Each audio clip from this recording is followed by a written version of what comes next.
Hi everyone, this is Simple Dad here. In this video, I'll show you how to shoot hyperlapse video on your Samsung S25 Ultra. So on your Samsung S25 Ultra, you can activate the hyperlapse mode in the camera to capture time in motion. So it's great for sunsets, busy traffic, or even cloud movements.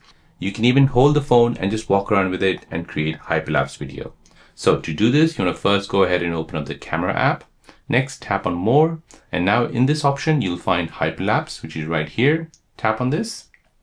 And now you want to go ahead and set it up. So to set it up, you want to go ahead and tap on auto.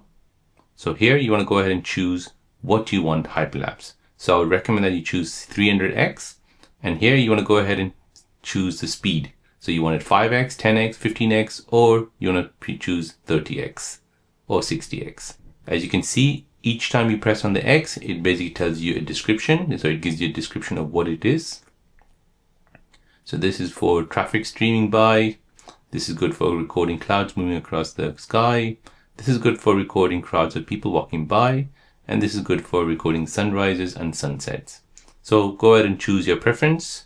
Now, if you tap on the 4 dots here, you can go ahead and choose the timer.